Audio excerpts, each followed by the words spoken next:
Subscribe for more content. एक गांव में एक विद्वान पंडित रहता था। वह गांव के ही एक मंदिर में देवी लक्ष्मी की पूजा करता था और अपनी जीविका चलाने के लिए वह गांव में विवाह, यज्ञ और पूजा भी करवाता था।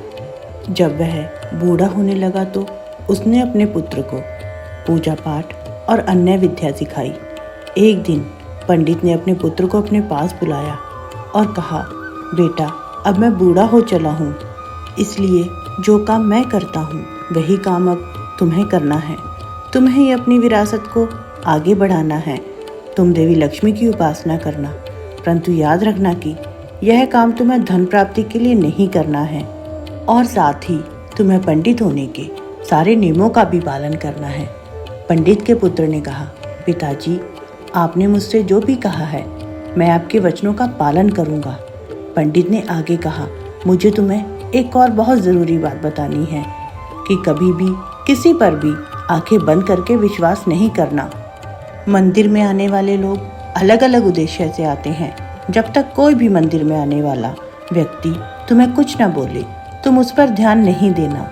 और एक बात हमेशा याद रखना, हमारे पास जो हमारा खुद का अनुभव है वही सबसे अच्छा अध्यापक होता है।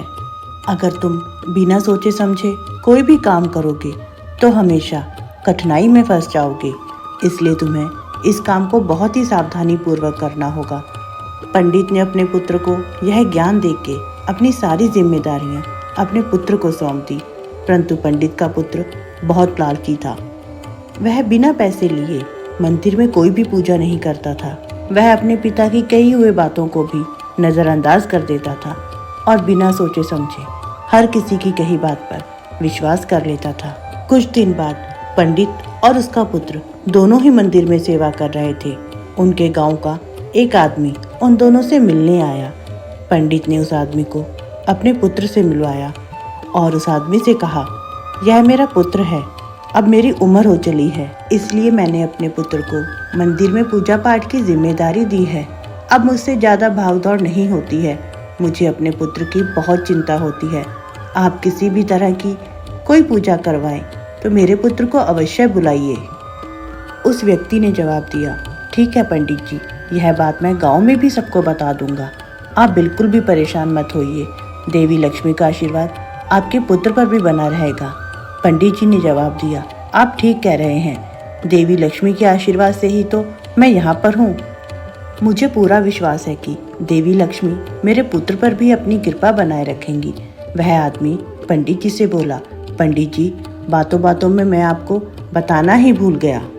आप पास के गांव सूरजपुर के जमींदार को तो जानते ही होंगे। पंडित जी ने कहा, जी हाँ, मैं बहुत अच्छी तरह से उनको जानता हूँ। उनकी इकलौती पुत्री की शादी है, इसलिए उन्होंने आसपास के सभी गांवों के लोगों को भोज पर आमंत्रित किया है और इस मौके पर वह 100 ब्राह्मणों को भी सम्मानित कर रहे हैं। आपको भी बुलावा आया है। मैं आपको यही संदेशा देने आया था। पंडित जी ने जवाब दिया, आपने तो बहुत अच्छी खबर सुनाई है। मैं इस मौके पर ज़रूर जाता, परंतु अब मैं बूढ़ा हो गया हूँ और इतना लंबा सफ़र मैं नहीं कर सकता। मेरी जगह मेरा यह पुत्र आ जाएगा। उस व्यक्ति ने जवाब दिया, आपने ठीक कहा पंडित जी, आपके पुत्र को इस मौके का लाभ अवश्य उठाना चाहिए। पंडित जी ने अपने पुत्र को जल्दी से तैयार होकर उस समारोह में जाने को कहा। पंडित जी का पुत्र भी तैयार होकर उस समारोह में चल दिया। 2-3 मील की यात्रा करने के बाद उसको थकावट होने लगी। उसने आसपास पानी खोजा, परंतु उसको पानी कहीं पर भी नहीं मिला। वह थोड़ी देर के लिए एक पेड़ के नीचे आराम करने के लिए बैठ गया। उसने देखा कि 2 नौजवान ब्राह्मण उस रास्ते से गुजर रहे थे। पंडित जी के पुत्र ने उन नौजवानों को आवाज़ दी और अपने पास बुलाकर उनसे कहा, भाई, मुझे बहुत प्यास लगी है, क्या आप मुझे थोड़ा सा पानी दे सकते हैं? एक नौजवान ने उत्तर दिया, क्यों नहीं पंडित जी, आप पानी पी लीजिए। उन नौजवानों ने पंडित जी के पुत्र को पीने के लिए पानी दिया और उससे बातचीत करने लगे। एक नौजवान ने पंडित जी के पुत्र से पूछा, आप कहाँ जा रहे हैं? पंडित जी के पुत्र ने जवाब दिया, क्या तुम नहीं जानते, पास के ही जमींदार की बेटी की शादी है। वहाँ पर बहुत बड़ी दावत है और साथ ही वह 100 ब्राह्मणों को सम्मानित भी कर रहे हैं। वह नौजवान बोले, यह तो हमें भी पता है, परंतु हम तो दूसरी तरफ मलकपुर गांव के जमींदार के घर जा रहे हैं। वह एक बहुत बड़ा यज्ञ करवा रहे हैं और कई ब्राह्मणों को उपहार और धन के साथ सम्मानित भी कर रहे हैं। पंडित जी के पुत्र ने पूछा, क्या सच में वह इतने अमीर हैं? उस नौजवान ने कहा, हाँ, वह बहुत अमीर हैं। उनके यज्ञ में शामिल होने में बहुत फायदा है। उनका खाना भी बहुत अच्छा होगा और साथ में बहुत सारे उपहार भी मिलेंगे। आखिर वह इतना बड़ा यज्ञ जो करवा रहे हैं। दूसरा नौजवान बोला, हमें तो लगता है कि तुम्हें भी हमारे साथ चलना चाहिए और उस भोजन का आनंद लेना चाहिए। पंडित जी के पुत्र ने जवाब दिया, मुझे तो यह सब सुनकर ही बहुत अच्छा लग रहा है। चलो, मैं भी तुम्हारे साथ चलता हूँ और अच्छे भोजन का आनंद उठाता हूँ। वह दोनों नौजवान बोले, ठीक है, तुम हमारे साथ चलो, परंतु थोड़ा जल्दी जाना होगा क्योंकि हमें पहले ही बहुत देर हो गई है। पंडित जी का पुत्र लालची तो था ही, उसने अपने जाने की दिशा बदल दी और वह उन दोनों के साथ चल दिया। और रास्ते में जाता जाता वह अच्छे खाने के बारे में सोच रहा था और मन ही मन वह बहुत खुश हो रहा था। वह सोच रहा था कि आज वह बहुत ही मज़ेदार और स्वादिष्ट भोजन खाएगा। थोड़ी दूर आगे जाने के बाद उनको एक पेड़ के नीचे बैठे हुए कुछ और पंडित दिखाई दिए। पंडित के पुत्र ने उनको नमस्कार किया और उनसे पूछा, आप लोग जमींदार के यज्ञ में शामिल नहीं हो रहे हैं? वह पंडित से कहने लगे, नहीं नहीं, हम तो दूसरे गांव के जमींदार की बेटी की शादी में जा रहे हैं। सम्मान और भोग के मामले में उस जमींदार की तुलना में कोई दूसरा जमींदार नहीं है। पंडित के पुत्र ने कहा, क्या तुम सच कह रहे हो? परंतु मुझे तो इन नौजवानों ने यह बताया है कि मलकपुर गांव वाला जमींदार सूरजपुर गांव वाले जमींदार से भी ज्यादा धनी है। इसीलिए मैं मलकपुर गांव वाले जमींदार की तरफ जा रहा था। उन पंडितों ने नौजवान की तरफ देखकर कहा, इनको तो कुछ भी मालूम नहीं है। पंडितों ने नौजवान से पूछा, क्या तुम पहले कभी मलकपुर वाले जमींदार के घर पर गए हो? वहाँ से तुम्हें कोई उपहार मिला है? नौजवानों ने उत्तर दिया, नहीं जी, हम वहाँ पर पहले कभी नहीं गए और ना ही हमें कोई उपहार मिला है। उन पंडितों ने कहा, तो फिर तुम यह कैसे बता सकते हो कि कौन सा जमींदार ज़्यादा बेहतर है? नौजवानों ने उत्तर दिया, हमें माफ़ कीजिए, हमने अपने गांव के लोगों को आपस में बात करते हुए सुना था कि मलकपुर गांव का जमींदार दान धर्म के मामले में बहुत अच्छा है और हमने वही बात सच मान ली। पंडित जी ने आगे कहा, तो तुमने वही आधी अधूरी जानकारी पंडित जी के पुत्र को दे दी? फिर उन पंडितों ने पंडित के पुत्र से कहा, तुमने भी तो बिना सोचे समझे इनकी बात पर विश्वास कर लिया। उनकी बात सुनकर पंडित का पुत्र कुछ सोचने लगा और बोला, मैंने इन दोनों की बात पर विश्वास कर अपनी यात्रा की दिशा बदल दी। यह मेरी गलती थी, परंतु अब भी ज़्यादा देर नहीं हुई है। अब भी मैं सूरजपुर गांव के जमींदार के घर के भोजन का आनंद तो उठा ही सकता हूँ, फिर चाहे कोई उपहार मिले या ना मिले।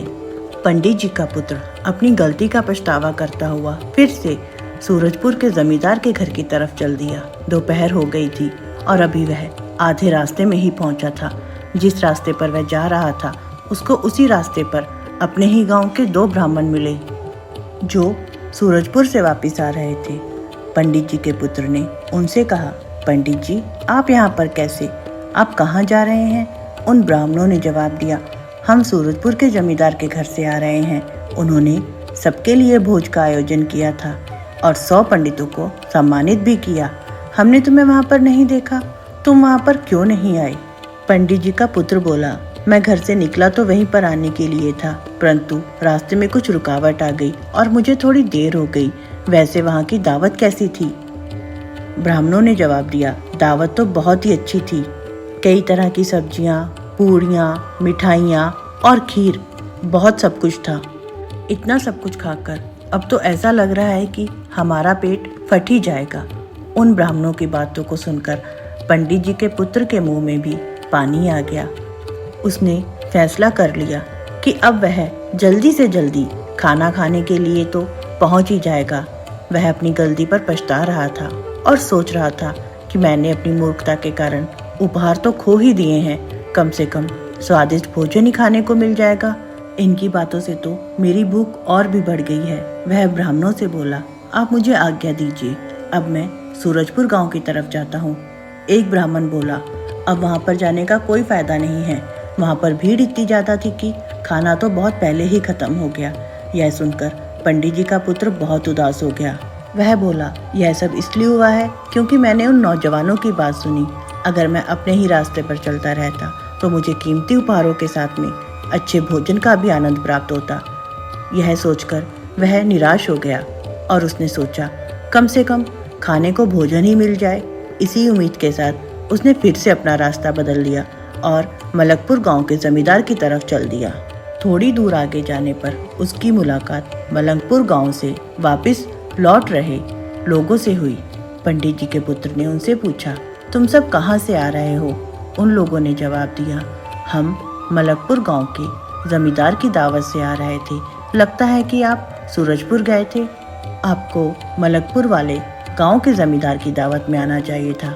वह जमींदार ज़्यादा अमीर तो नहीं है, परंतु उसकी दावत की जितनी भी तारीफ की जाए वह कम है। उसने सारे पुजारियों को बहुत सारे उपहार और धन के साथ सम्मानित किया है। हमें वहाँ पर बहुत मज़ा आया। पंडित जी के पुत्र ने अपना सर पकड़ लिया और बोला, आप सोच रहे हैं कि मैं सूरजपुर गया था, परंतु मैं वहाँ तक पहुँच ही नहीं पाया। कुछ नौजवानों की बातों में आकर मैंने दावत का मौका ही खो दिया।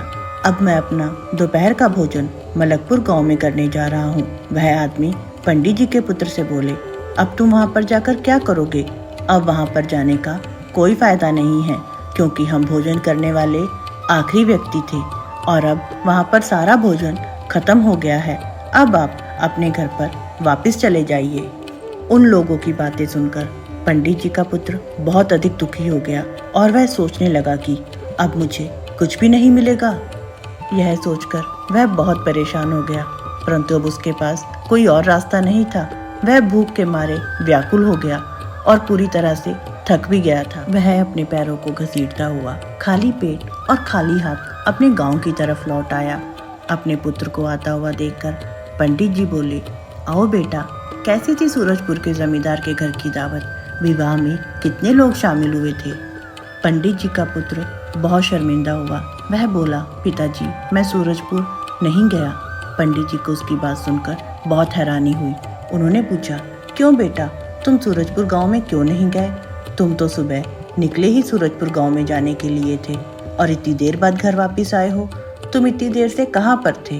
पंडित जी का पुत्र थोड़ा घबरा कर बोला, पिताजी, मैं आपके निर्देश के अनुसार सूरजपुर के लिए निकला तो था, परंतु रास्ते में मुझे दो नौजवान मिले और उसने अपने पिता को सारी बात बताई कि वह कैसे लोगों की बातों में आकर दोनों तरफ नहीं जा पाया और बिना दावत खाए उसे खाली हाथ अपने घर वापस आना पड़ा। अपने पुत्र की बात सुनकर पंडित जी ने कहा, मैंने तुम्हें क्या कहा था और तुमने क्या किया? मेरी एक बात हमेशा याद रखना कि जब तक हम खुद का अनुभव ना करें, हमें किसी पर विश्वास नहीं करना चाहिए। किसी की बात सुनकर भी अपने लिए कोई फैसला नहीं लेना चाहिए। पंडित जी के पुत्र ने कहा, पिताजी, मुझे माफ कर दीजिए। मुझे किसी की बात पर ध्यान नहीं देना चाहिए था, बल्कि अपने निश्चित किए हुए रास्ते पर ही चलना चाहिए था, परंतु तब मुझे इसके नतीजे के बारे में पता नहीं था। पंडित जी ने जवाब दिया, यह तो हमारे ऊपर निर्भर करता है कि हम किसी भी परिस्थिति का सामना कैसे करते हैं। कोई भी फैसला हमें अपनी मर्जी से लेना चाहिए, लोगों की बातों में आकर नहीं। लोग हमेशा अपने विचारों और सुझावों के साथ हमें अपने मार्ग से भटका देते हैं और उनकी बातों में आकर हम अपना ही नुकसान कर लेते हैं। बेटा, आज तुम्हारे साथ जो कुछ भी हुआ है उसका कारण वह नौजवान नहीं थे, बल्कि तुम्हारा खुद का लालच था। उसी के कारण आज तुम्हें नुकसान हुआ है। तुम्हें अपने ही फैसले पर विश्वास नहीं था। तुम लोगों के विचारों और उनकी भावना से इतने प्रेरित हो गए कि तुम अपनी मंजिल तक पहुंच ही नहीं पाए। पंडित जी के पुत्र ने जीवन भर के लिए एक सबक सीखा। उसने अपने पिता से माफी मांगी और कहा, पिताजी, अब मैं अपने फैसले अपने अनुभव से करूंगा। उसने बहुत ही समझदारी से सारे वेदों और पूजा पाठ की सारी क्रियाओं को बहुत ही समझदारी से सीखा और आगे चलकर एक विद्वान पंडित बना। दोस्तों, जीवन की यात्रा में हमें कई मुश्किलों का सामना करना पड़ता है, परंतु हम जानकारी और धीरज के साथ उनको दूर कर सकते हैं और सफलता को प्राप्त कर सकते हैं। और अगर हमें सफलता प्राप्त नहीं होती है तो हमें इस बात का संतोष होता है कि हमने कोशिश तो की थी। अगर कोई इंसान लालच रखता है तो उसे कुछ भी हासिल नहीं होता। जीवन में कुछ पाने के लिए लालच नहीं, मेहनत का साथ लेना चाहिए, तभी हम सफलता को हासिल कर पाएंगे। तो दोस्तों, आपको हमारी आज की कहानी कैसी लगी, आप हमें कमेंट बॉक्स में ज़रूर बताइएगा। और प्लीज़ हमारे इस चैनल को लाइक, शेयर और सब्सक्राइब ज़रूर कीजिए। कल फिर से मिलते हैं एक नई कहानी के साथ।